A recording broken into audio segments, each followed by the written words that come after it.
Assalamualaikum warahmatullahi wabarakatuh. Hari ini adalah tanggal 1 bulan Ramadan tahun 1441 Hijriah. Dan pada hari ini kita akan memulai ngaji kitab Syarah Sittin. Oleh karena itu, silahkan kitabnya dibuka.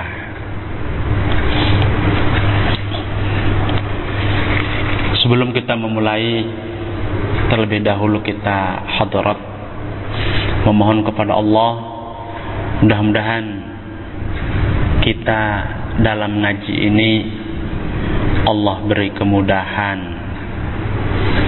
dan kesuksesan, sehingga kita bisa membaca, menerjemahkan, menjelaskan, menyimpulkan, dan mengamalkan isi kitab Syarah Sittin.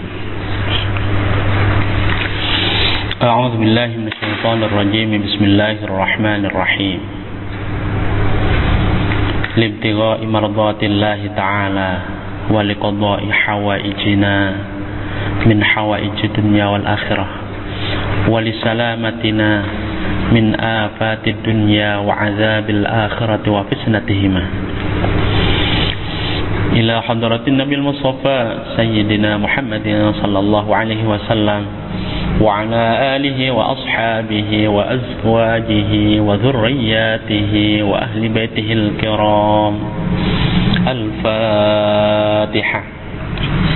Bismillahirrahmanirrahim. Alhamdulillahi rabbil alamin, arrahmanir rahim, maliki yaumiddin, iyyaka na'budu wa iyyaka nasta'in, ihdinas siratal mustaqim, siratal ladzina an'amta 'alaihim ghairil maghdubi 'alaihim waladdallin. Amin. Thumma ila hadrati al-khulafa'ir rasyidin Sayyidina Abu Bakr as-Siddiq wa Sayyidina Umar bin al-Khattab wa Sayyidina Uthman bin Affan wa Sayyidina Ali bin Abi Talib wa ila baqiyati as-sahabati ajma'in.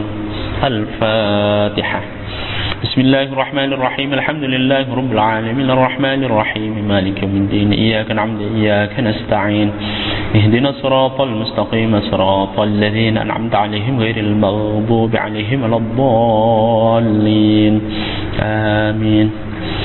Thumma ila hadrati jami'il anbiya'i wal mursalin wa jami'il malaikah wa jami'il awliya'i wal 'ulama'i wasyuhada'i was salihin, khususan ila hadrati al muallif hadzal kitab Imam Ramli,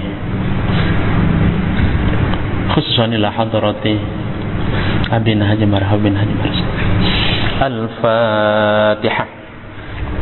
Bismillahirrahmanirrahim. Alhamdulillahi rabbil alamin, arrahmanir rahim, maliki yaumiddin, iyyaka na'budu wa iyyaka nasta'in, ihdinas siratal mustaqim, siratal ladzina an'amta 'alaihim ghairil maghdubi 'alaihim waladdallin. Rabbi ighfirli wa liwalidayya. Amin. Mari kita langsung logo, dimulai dari halaman pertama. A'udzu billahi minasy syaithanir rajim. Bismillahirrahmanirrahim. Bismillahi ngawitan isun ing ngaji kitab Syarah Sittin kalawan nyebut jenengan Allah Ar-Rahmani kang maha welas ing saantero makhluk ing dalam dunia lan akhirat, Ar-Rahimi tur kang maha asih ing hamba Allah ing dalam akhirat balaka, atau Ar-Rahmani kang maparina nikmat agung, Ar-Rahimi tur kang maparina nikmat alit. Qala Syekhul Imamul Alimul Alamatul Awhadu Abul Abbas Syihabud Dunya Waddin Ahmad bin Ahmad Syihabuddin bin Hamzah Ar-Ramli Al-Ansari Asy-Syafi'i.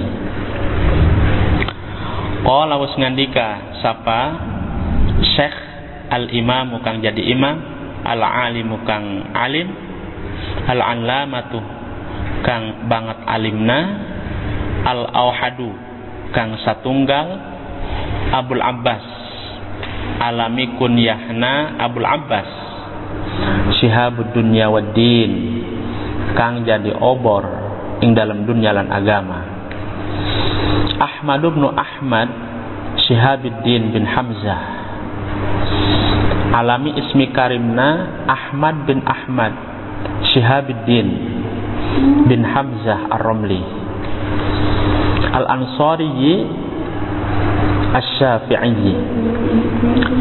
Saqallahu thirahu sabibar rahmati wa ridwani.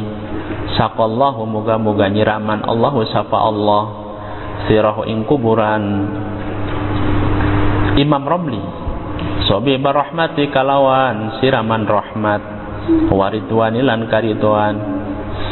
Wa askana lan muga-muga nempatkeun Allahu ing Imam Ramli fasihal jinani ing pirang-pirang surga kang jembar.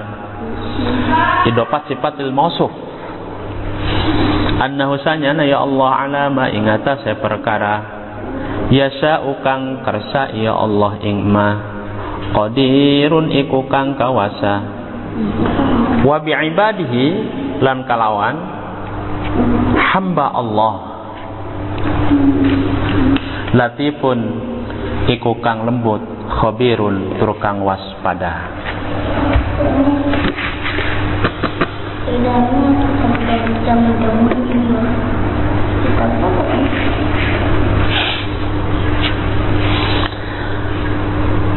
Apa yang tadi di lughah itu baru sebatas introduction of Imam Ramli, mengenal siapa Imam Ramli. Telah berkata Syekh Imam yang alim, yang sangat alim, Al-Awhad alami kunyahnya Abul Abbas Syihabud Dunya Waddin, yang laksana obor, yang laksana lampu, yang laksana sinar dalam dunia dan agama. Alami ismi karimnya atau nama aslinya adalah Ahmad bin Ahmad Syihabuddin bin Hamzah Ar-Ramli Al-Ansari Asy-Syafi'i. Ini nama lengkapnya, tetapi kita menyebutnya dengan singkat dengan sebutan Imam Ramli. Berarti pengarang kitab Syarah Sitin ini adalah Imam Ramli. Kalau kita lihat dari kata Asy-Syafi'i, ini menunjukkan bahwa pengarang kitab Syarah Sitin ini adalah bermadhab Syafi'i. Bahkan julukan Imam Ramli ini yang sudah populer adalah Asy-Syafi'i Shaghir, Imam Syafi'i kecil.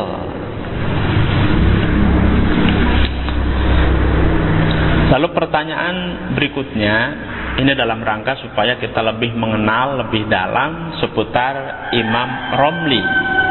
Kapan Imam Ramli itu lahir dan wafat? Sebagaimana disebutkan dalam beberapa keterangan bahwa Imam Ramli itu lahir di Mesir pada bulan Jumadil Awal tahun 919 Hijriah, bertepatan dengan bulan Juli tahun 1513 Masehi. Ini sudah luar biasa ya, tua. Kemudian wafat pada hari Ahad tanggal 13 Jumadil Awal atau Jumadil Ula tahun 1004 Hijriah. bertepatan dengan tanggal 13 Januari 1596 Masehi. Kemudian ketika kita melihat latar belakang pendidikan Imam Romli, bahwa ternyata beliau pertama kali berguru tentu kepada ayahnya.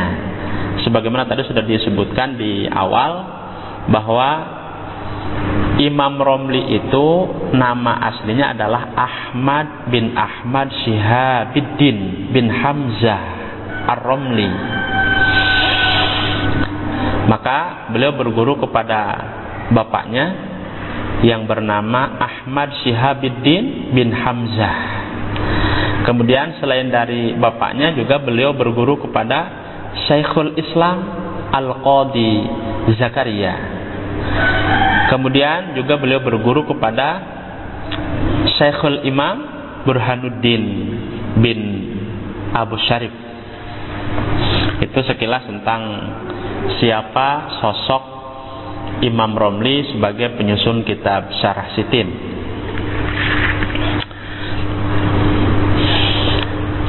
Saqallahu sirahu subibar rahmati wa ridwani. Semoga Allah Subhanahu wa taala memberikan siraman kepada kuburannya dengan siraman rahmat dan keridhaan. Ini tentu doa dari kita untuk beliau. Wa askanahu fasihal jinani, dan semoga Allah menempatkan beliau di surga yang sangat luas. Walaupun doa ini khusus untuk beliau, tetapi juga untuk kita semua. Semoga Allah menganugerahi kita rahmat dan keridhaan. Kemudian Allah semoga menempatkan kita di akhirat nanti di surganya. Annahu ala ma yasha'u qadir. Sesungguhnya Allah atas segala yang Dia kehendaki qadirun, itu maha kuasa. Wa bi'ibadihi latifun khabirun, dan kepada hamba-hambanya Dia Allah Subhanahu wa taala latifun khabirun. Latifun itu maha lembut. Ada beberapa makna yang tentu harus kita lihat terkait dengan makna latif. Secara bahasa, al-birru wal hafawatu wal ikramu wat taraffuqu fi tahqiqil muradi. Kemudian secara istilah, al-ilmu bidaqaiqil umuri wa ghawamidiha, mengetahui segala sesuatu secara mendalam dan sehalus-halusnya, dan mengetahui tentang segala yang tersembunyi. Tetapi dalam penjelasan Hasyiah Al-Mihi bisa kita lihat ada di baris 1, 2, 3, 4, 5, 6, 7, 8 di tengah halaman 4. Qauluhu latifun ismun min asma'ihi ta'ala ma'nahu alladhi yuridu li'ibadihi al-khaira wal yusra, yang artinya Allah menghendaki kebaikan dan kemudahan kepada hambanya. Ini maksud latif dalam pandangan Hasyiah Al-Mihi. Kemudian khabir maknahu al-alimu bi bawatinil umur. Allah maha mengetahui bi bawatinil umur, semua urusan yang dalam. Artinya apapun oleh Allah itu bisa diketahui. Oleh karena itu, ini bukan hanya sebatas kita tahu bahwa Allah latifun khabir, bukan sebatas kita harus meyakini bahwa Allah itu latifun khabir, tetapi dua asma ini harus melekat, harus menjadi karakter, harus ditransformasikan, harus diejawantahkan oleh kita, bahwa tumbuhkan perasaan bahwa Allah Subhanahu wa taala itu selalu mengetahui apapun yang kita lakukan, baik secara zahir maupun secara batin. Mudah-mudahan dengan menjiwai latifun khabir, kita menjadi sosok manusia yang selalu meningkatkan ketaatan kepada Allah, sehingga ridha Allah selalu menyertai kita. Dan akhirnya kita menjadi manusia yang fid dunya hasanah wa fil akhirati hasanah, bahagia, sejahtera, dan selamat baik di dunia maupun di akhirat. Kemudian selain kita mengetahui sosok siapa pengarang kitab Syarasitin, yaitu Imam Romli, juga alangkah baiknya kita sebelum masuk pada pembahasan kitab Syarasitin, kita mengetahui isi kitab Syarasitin itu sendiri. Bahwa kitab Syarasitin ini isinya membahas tentang fiqih ibadah. Sekali lagi, kitab Syarasitin membahas tentang fiqih ibadah yang meliputi toharo, sholat, zakat, puasa, dan haji. Itulah yang dibahas dalam kitab Syarasitin. Fikih itu sebetulnya sangat luas, karena kita mengenal pembagian fikih itu ada fikih ibadah, ada fikih muamalah, ada fikih munakahat, kemudian ada fikih jinayat. 4 ini ada semuanya misalkan di kitab Fathul Qarib, atau di kitab Fathul Mu'in, atau di kitab Fathul Wahab. Tetapi di kitab Syarasitin ini tidak membahas semua cakupan fikih, tetapi hanya 1 dari 4 yang dibahas, yaitu fikih ibadah, yang isinya meliputi sekali lagi toharo, sholat, zakat, puasa, dan haji. Berarti intinya kitab Syarasitin membahas tentang fikih ibadah. Nah, sekarang masuk juga pertanyaan, karena ini kaitan dengan fikih, tentu kita harus tahu fikih itu apa.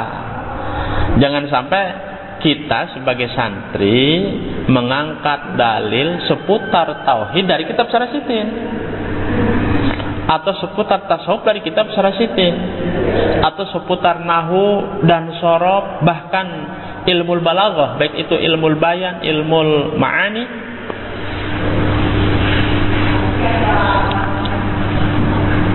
maupun ilmu badi, ngomongnya ini dari kitab Syarasitin. Itu tidak ada di kitab Syarasitin, karena Syarasitin fokus di fikih ibadah. Nah, untuk mengetahui fikih itu apa, ini bisa kita lihat pendapat ulama seperti yang disebutkan oleh Syekh Zainuddin Al-Malibari, bahwa yang disebut fikih itu secara bahasa adalah al-fahmu, paham, mengerti. Pokoknya setiap paham, setiap mengerti itu fikih. Tapi ingat, ini hanya pengertian secara etimologi, secara bahasa, secara lughah.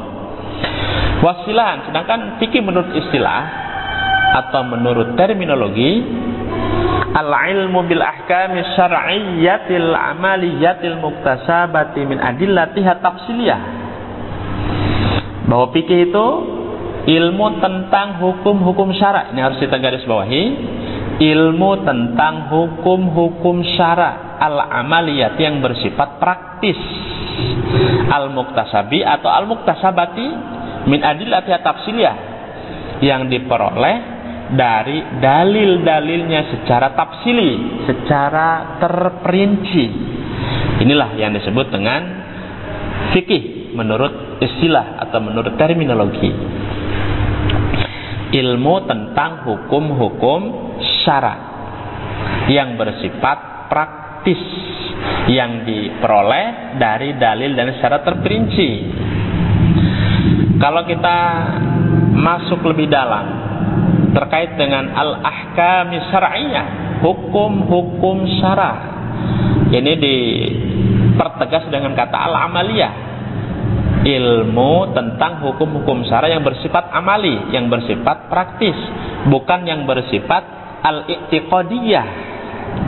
Karena kalau bersifat al-i'tiqadiyah, ini bukan fikih namanya, tetapi teologi atau akidah atau tauhid. Hukum syarat dalam khitab taklifi misalkan, itu disebutkan ada 5. Ada wajib, ada sunnah, ada haram, ada makruh, dan ada mubah. Nah, sekarang kita masuk umpamanya sholat. Bagaimana hukum sholat? Untuk mengetahui hukum sholat, kita kembali kepada ayat. Wa aqimus sholata wa atuz zakata warka'u ma'ar raki'in. Atau aqimus sholata liduluki syamsi ila ghasaqil laili wa qur'anal fajri inna qur'anal fajri kana mashhuda. Wa aqimus sholat, dirikanlah sholat. Ini perintah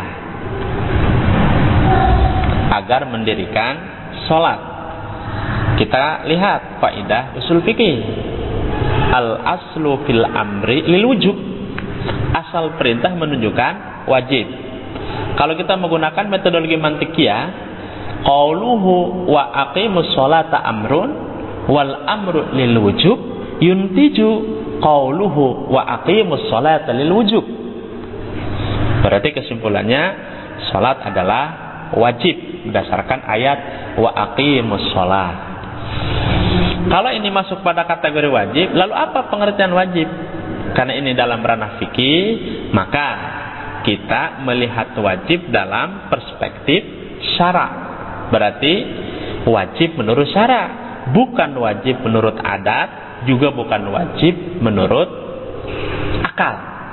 Tapi sekali lagi wajib menurut syara, bukan wajib menurut adat, juga bukan wajib menurut akal. Wajib inda syar'i ma yusabu ala fa'lihi wa yu'aqabu ala tarkihi.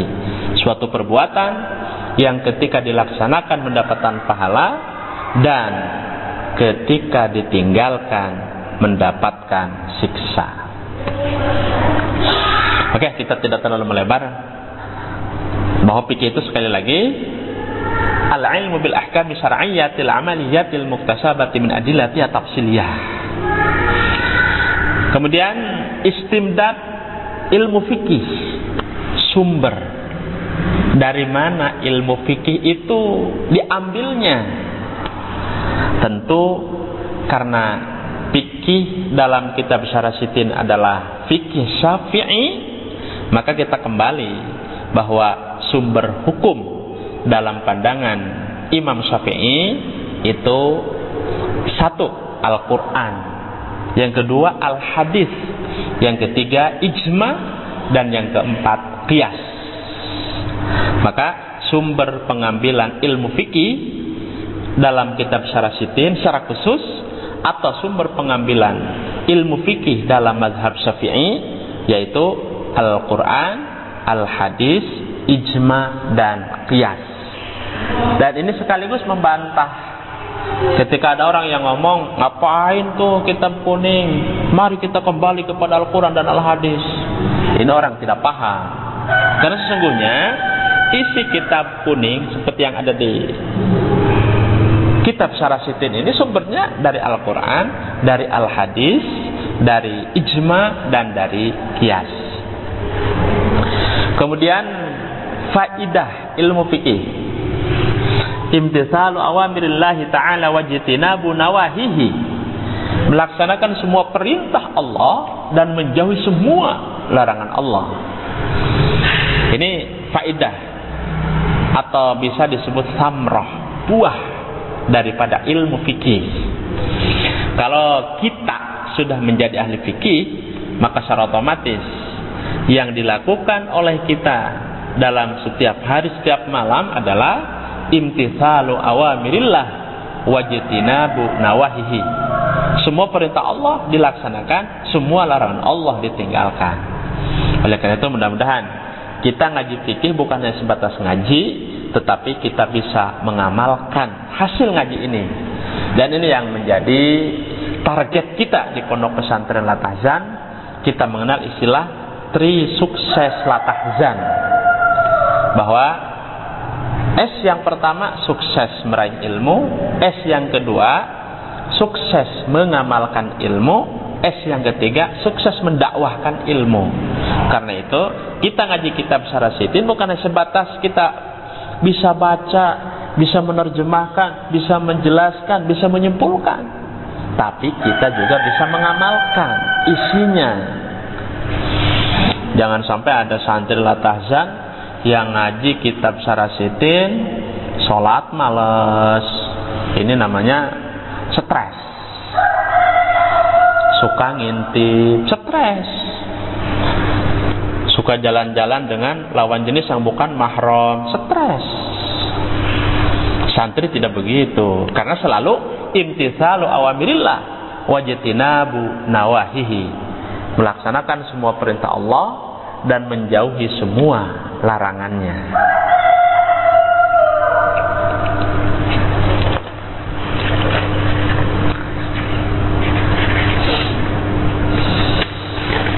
Selanjutnya, ini yang sudah menjadi biasa kita, bahwa sebelum masuk pada pembahasan juga kita akan membahas tentang bismillah. Tadi secara lughah sudah disebutkan Bismillahirrahmanirrahim, yang terjemah Indonesianya dengan menyebut nama Allah yang Maha Pengasih lagi Maha Penyayang. In the name of Allah, the merciful, the compassionate. Bismillahirrahmanirrahim.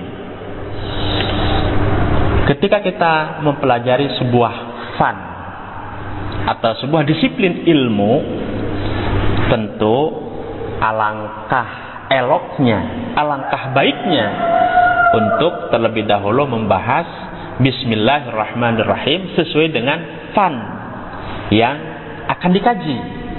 Nah, sekali lagi karena Syarasitin adalah fan fikih, maka kita bahas Bismillahirrahmanirrahim berdasarkan perspektif fikih. Sebagaimana disebutkan oleh ulama,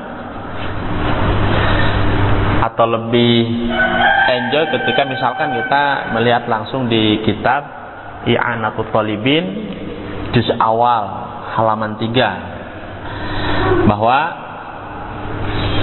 hukum membaca bismillah. Karena kita mengaitkan Bismillahirrahmanirrahim dengan fikih, berarti fokusnya pada hukum membaca bismillahnya. Karena fikih itu kan al-ahkam syariah.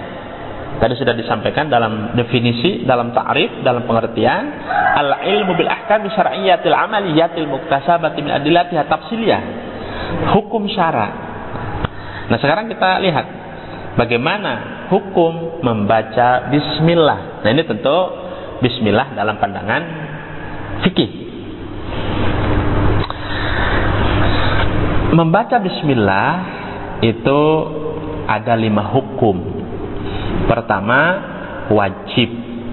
Yang kedua, sunnah atau istihbab, baik yang bersifat aini, individual, maupun yang bersifat kifayah, kolektif.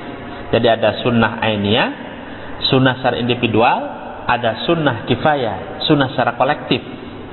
Kemudian ketiga, hukum membaca bismillah haram.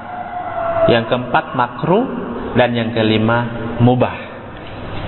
Nah, sekarang pertanyaannya, pada saat kapan kita membaca bismillah? Hukumnya wajib, sunnah, haram, makruh, mubah.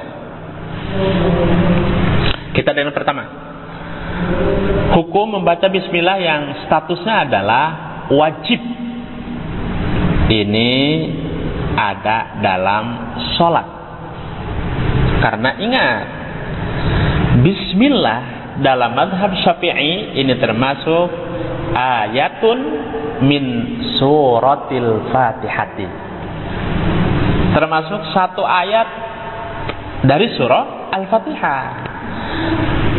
Membaca Fatihah dalam sholat itu termasuk rukun. Berarti membaca bismillah yang bagian dari Fatihah di dalam sholat hukumnya wajib. Kalau kita tidak membaca bismillahirrahmanirrahim, berarti Fatihah kita tidak sempurna, Fatihah kita cacat. Kalau Fatihahnya cacat, maka secara otomatis sholatnya juga cacat. Maka membaca bismillahirrahmanirrahim di dalam sholat ini hukumnya wajib dalam mazhab Syafi'i. Beda dengan mazhab Hanafi yang menyebutkan bahwa bismillah itu tidak termasuk Fatihah. Karena tidak termasuk Fatihah, maka tidaklah wajib dibaca dalam sholat.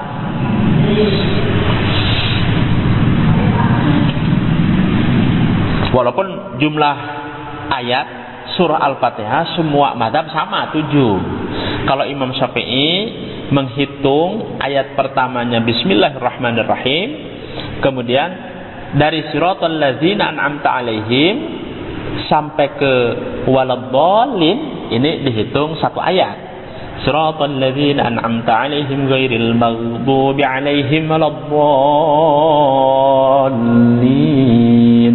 Ini ayat ke-7. Jadi satu ayat dari sirata sampai waladdallin. Sementara Imam Abu Hanifah An-Nu'man atau yang terkenal dengan sebutan Imam Hanafi, bahwa Fatihah itu tidak diawali dari bismillahirrahmanirrahim, tetapi diawali dari ayatul hamdalah.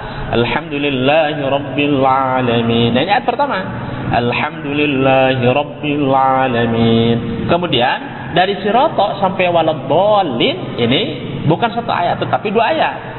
Berarti siratal ladzina an'amta alaihim ini ayat 6, lalu dari ghairil maghdubi alaihim waladdallin ini ayat 7. Jadi membaca bismillah yang wajib yaitu fis shalah, di dalam salat.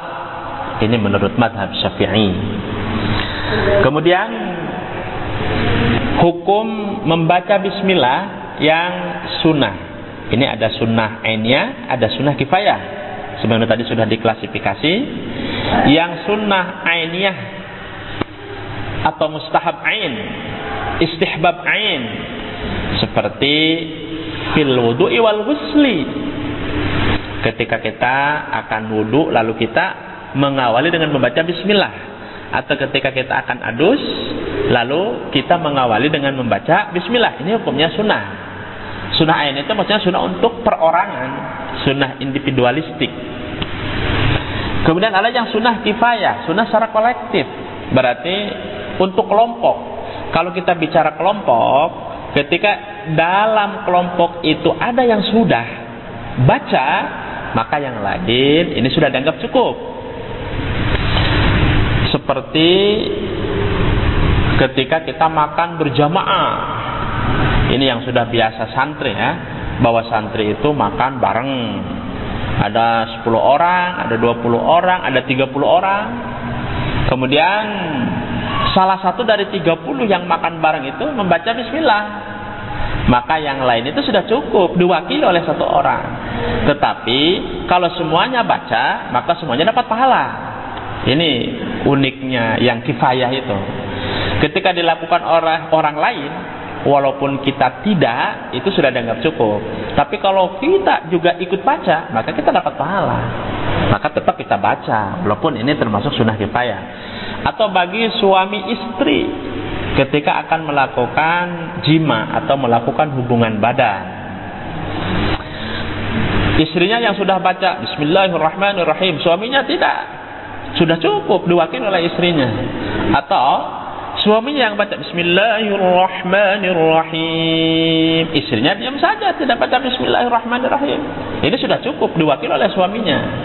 Tapi alangkah baiknya ketika duet, suaminya baca, istrinya juga baca. Kata suaminya, "Neng, ayo kita baca bismillahirrahmanirrahim," duet, baru melanjutkan jima atau hubungan badan. Ini termasuk sunnah kifayah, sunnah secara kolektif. sunnah secara kelompok. Kemudian ada juga membaca bismillah yang haram. Ingat, ini bukan bismillahnya yang haram, tetapi menempatkan bismillah pada perbuatan yang diharamkan. Ini santri mau ngintip baca bismillahirrahmanirrahim, ngintip, haram hukumnya karena ngintipnya haram.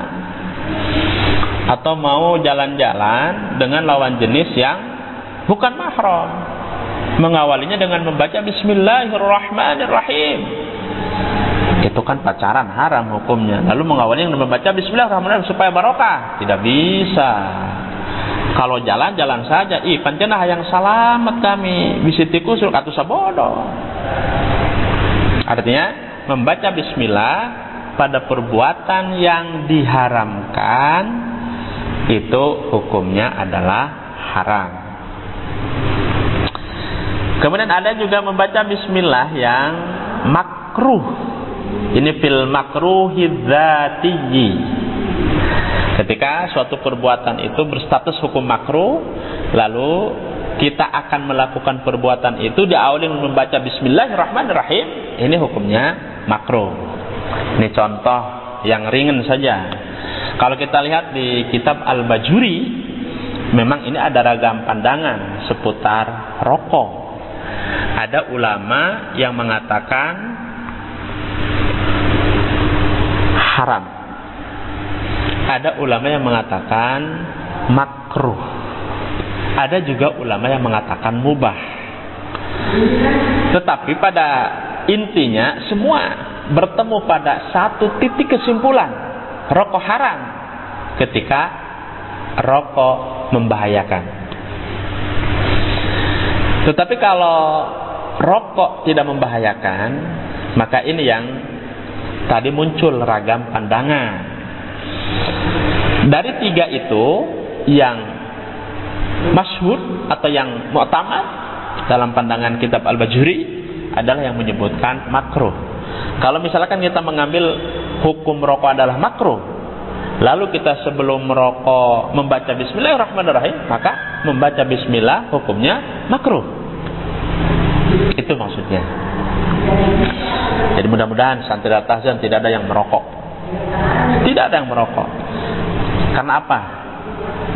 Walaupun tadi ada tiga pandangan, ada yang mengatakan haram, ada yang mengatakan makruh, ada yang mengatakan mubah. Lalu dengan lihainya santri, pokoknya saya mau mengambil pendapat yang menyebutkan mubah. Bukan begitu. Kita belum waktunya. Kenapa belum waktunya? Kita belum punya duit. Duit beli rokok dari mana? Dari orang tua. Jangan nyusahin orang tua. Pokoknya santri datang, jangan ada yang merokok. Kemudian ada juga membaca bismillah yang hukumnya mubah, yang hukumnya boleh. Ini fil mubahatil lati la syarafa fiha. Ketika perbuatan itu berstatus hukum mubah, berstatus hukum boleh, yang tidak ada kemuliaan di dalamnya, maka membaca bismillah hukumnya boleh. Contohnya seperti naqli mata'in mim makanin ila akhara, memindahkan suatu barang dari suatu tempat ke tempat lain. Ini diawali dengan membaca bismillah, hukumnya mubah. Contoh, kita mau memindahkan sendal kita dari sebelah utara ke sebelah selatan, lalu kita mengawali bismillahirrahmanirrahim. Nah, ini status hukumnya adalah mubah. Itulah pembahasan bismillahirrahmanirrahim dalam pandangan fikih.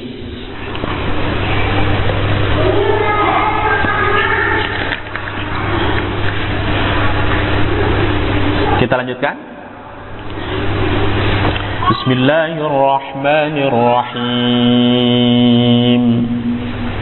Alhamdulillahi rabbil alamin.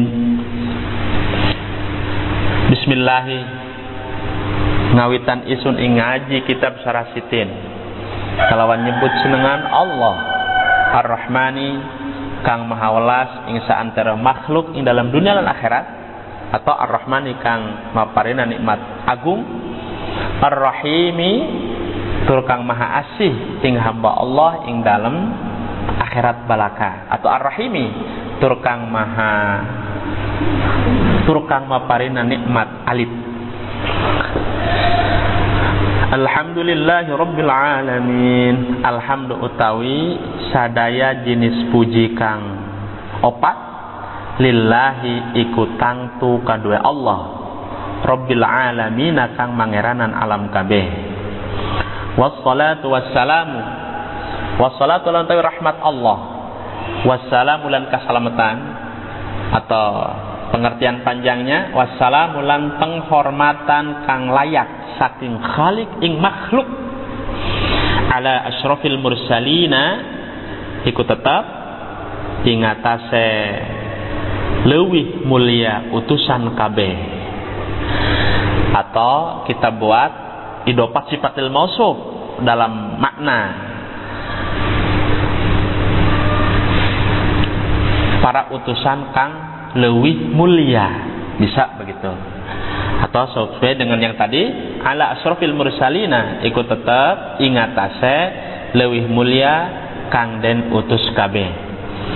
Sayyidina Muhammadin, Sayyidina tegasna junjungan kita Nabi Muhammad. Sayyidina ini orang yang bisa bahasa kolot mah jalma anu bisa dipakai minta tolong pikeun nyampe ka Gusti. Nah, Sayyidina, makanya kita kasih mana junjungan. Wa ala alihi lan ing atase pirang-pirang keluarga Kangjeng Nabi Muhammad, wa sahbilan pirang-pirang sahabat Kangjeng Nabi Muhammad ajma'ina sadayana.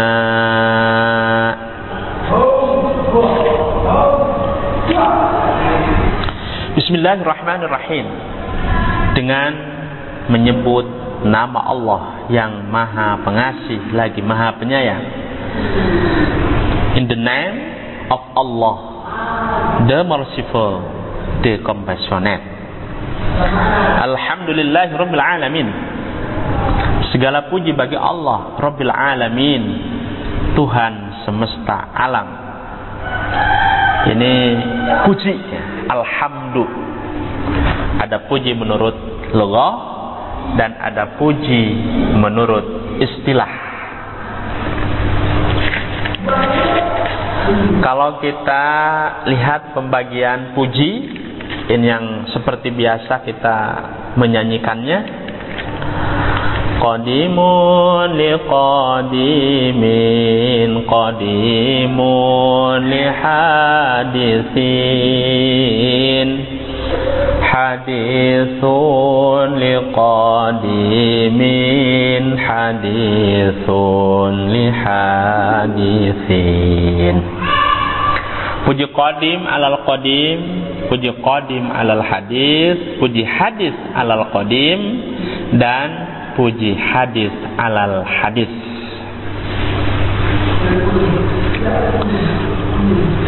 Puji qadim alal qadim, Allah ngalem karena zatna, atau Allah memuji zatnya. Seperti la ilaha illa ana, tidak ada Tuhan selain aku. Dan secara ringkas saja kita. Kemudian puji qadim alal hadis, Allah ngalam ka hambana. Seperti deklarasi Allah dalam Al-Quran tentang Nabi Muhammad, wa ma Muhammadun illa rasul. Tidaklah Nabi Muhammad melainkan rasul, melainkan seorang utusan.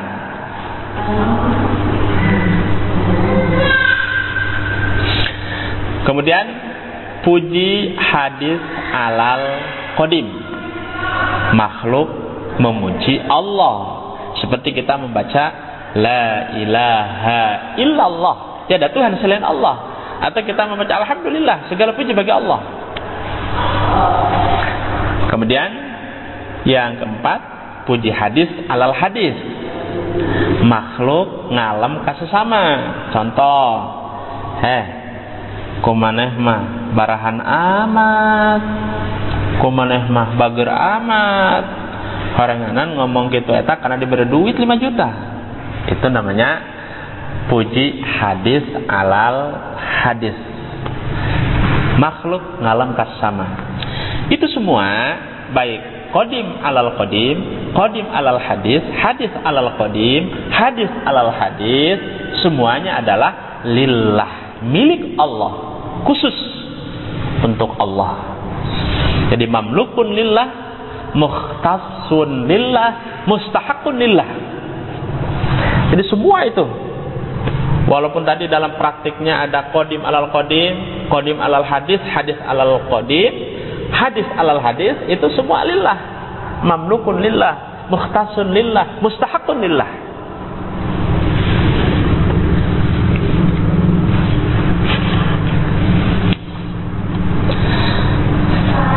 Itulah pembagian puji. Namun kita juga harus tahu secara mendalam tentang puji itu apa sesungguhnya, hamdun itu apa sesungguhnya.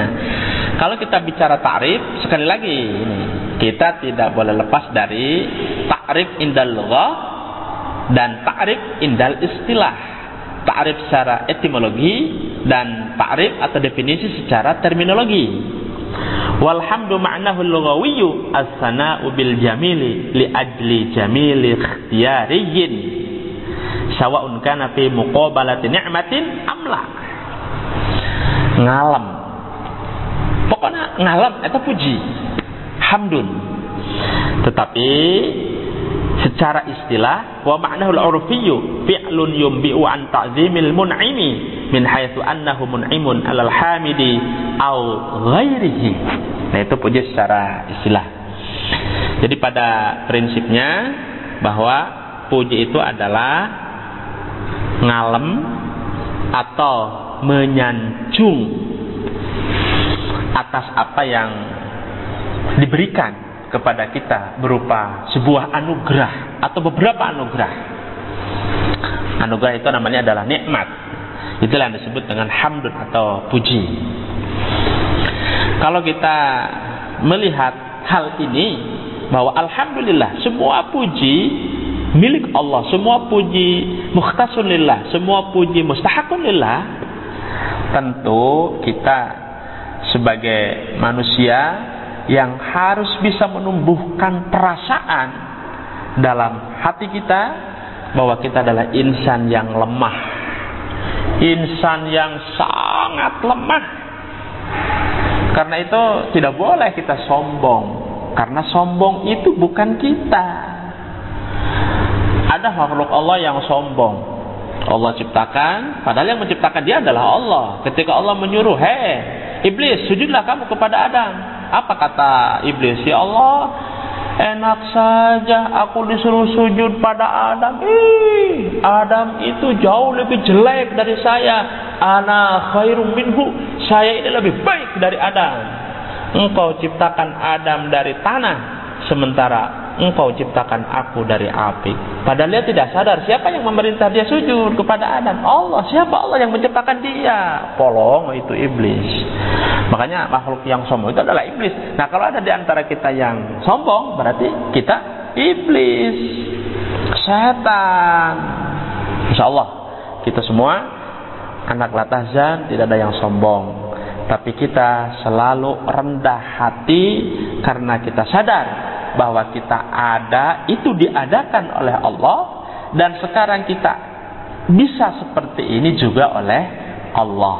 Maka sikap tawadhu yang harus selalu kita gelorakan dalam kehidupan sehari-hari. Kita tidak boleh sombong, apalagi kalau kita sombongnya kepada Allah. Mana yang sombong kepada Allah? Disuruh sholat tidak mau sholat, disuruh puasa Ramadan tidak mau puasa. Ini minculak namanya. Kita diciptakan oleh Allah, ketika Allah memerintahkan kepada kita supaya kita melakukan sesuatu, lalu kita malah kabur dari perintah Allah. Nah, ini bahaya. Mudah-mudahan kita semua termasuk pribadi yang selalu taat kepada Allah Subhanahu wa ta'ala. Kita bisa semangat, kita bisa khusyuk dalam menjalankan ibadah kepada Allah, sehingga kita bisa meraih gelar ibadur rahman. kita bisa meraih gelar hamba Allah yang tentu garansinya adalah bahagia dunia dan akhirat.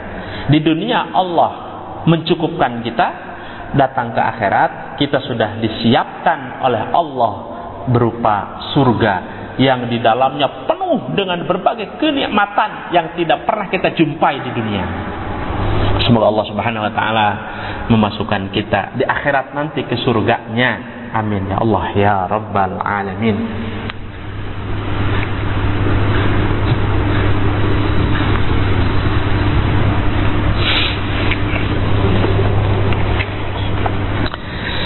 Kemudian kita lanjutkan. Amma ba'du, anapun ing dalam sause mazkur. Bahasa maka utawi iki al-matnul hadiru fi dhihni ta'liqun 'alal muqaddamatil ma'rufati bisittina mas'alatan. Iku den anggit ing atase kitab introduction al-ma'rufati kang den kinawaruhi bahasa Jawa atau kang kauninga bisittina mas'alatan kalawan 60 apane masalah li Syekhil Imamil Alimi Abil Abbas karangan atau kadue Syekh Al-Imam kang jadi ilam kang jadi imam Al-Alimi kang alim Abil Abbasi alamikun yahna Abil Abbas Ahmad Az-Zahid alam ismi karimnya Ahmad Az-Zahidi kang ahli zuhud yang pengertiannya adalah firagul qalbi minad dunya ma'al iqtisari min khilaliha biqadril hajati. Nah, Az-Zahid taghammadahullahu birahmatihi. Taghammada muga-muga nyarangkaan hu ing Syekh Allahu sapa Allah birahmatihi kalawan rahmat Allah yahulu alfadhaha hale mengurai ya Allah alfadha ing pirang-pirang lafaz muqaddamah atau muqaddimah wa yutamimulan nyampurnakeun ya Allah mafadaha ing pirang-pirang kang den ala faida dening muqaddamah atau muqaddimah wa as'alu lan menta isun Allah ing Allah min fadlihi saking fadl Allah al jazili kang agung ayyan fa'a ing yenta mere manfaat ya Allah bihi kalawan hadza ta'liq wa huwa ya Allah hasbiyun iku kang nyukupi wa ni'mal wakilu lan iku sabecik-becike kang den pasrahan utawi Allah.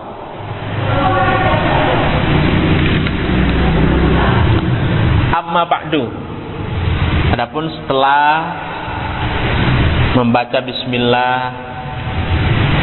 dilanjutkan dengan membaca alhamdulillah, bahkan dilanjutkan lagi dengan membaca sholawat dan salam kepada Nabi Muhammad, para keluarganya dan para sahabatnya, maka kata musonif, aku ingin menyampaikan isi kitab ini.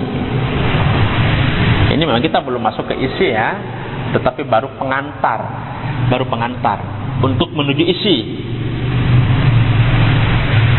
Fahadha, adapun yang hadir di dalam hati, maksud yang hadir dalam hati ini isi kitab yang sudah dirumuskan, yang sudah dihimpun, yang sudah disiapkan untuk dicatat adalah sebuah karangan yang merupakan penjelasan muqaddimah yang terkenal dengan sittina mas'alatan 60 masalah. Artinya bahwa kitab ini adalah syarah. Syarah itu penjelasan. Dan ini harus diketahui oleh kita. Ada tradisi menyusun karya tulis ulama terdahulu atau kitab ulama terdahulu. Ada yang disebut dengan matan, ada yang disebut dengan syarah, dan ada pula yang disebut dengan hasyiah. Bahkan ada yang disebut dengan tahqiq. Matan itu yang ringkas, diperjelas oleh syarah, diperjelas lagi oleh hasyiah. Berarti matan diperjelas oleh syarah, syarah diperjelas oleh hasyiah.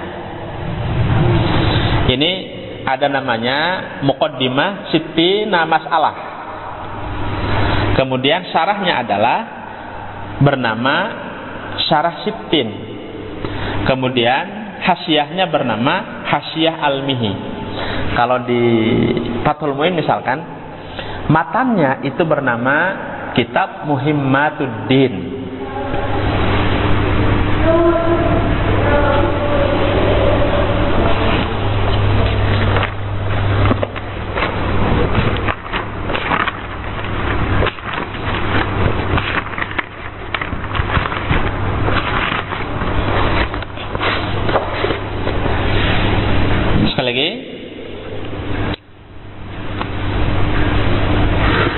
Kalau dalam Fathul Muin itu matanya bernama Qurratul Ain bi Muhimmatiddin.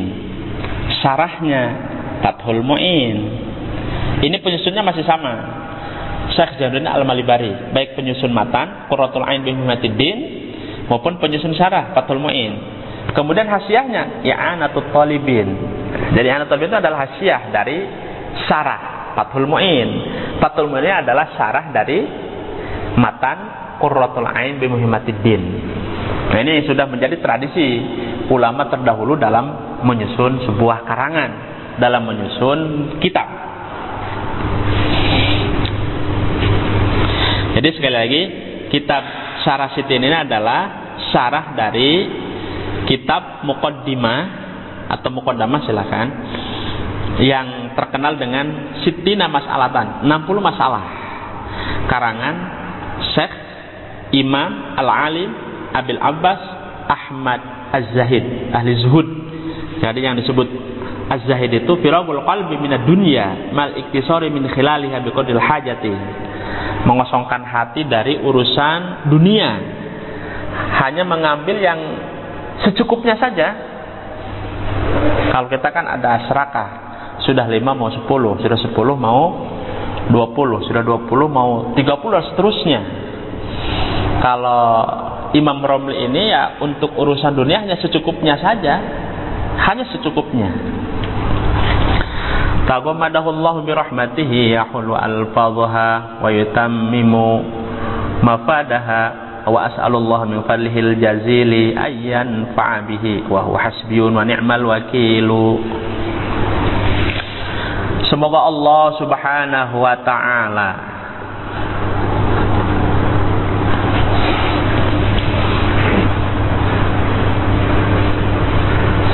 dengan rahmatnya memberikan hal-hal yang diinginkan oleh musonif. Lafaz yang ada di kitab ini diurai, kemudian tujuannya disempurnakan.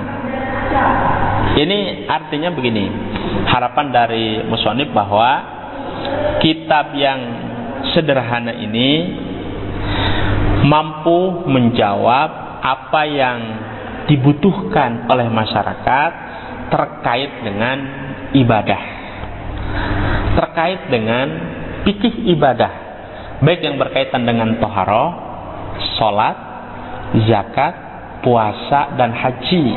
Karena memang kitab ini membahas tentang itu, tentang toharoh, tentang sholat, tentang zakat, tentang puasa, dan tentang haji. Dan aku, kata musannif, memohon kepada Allah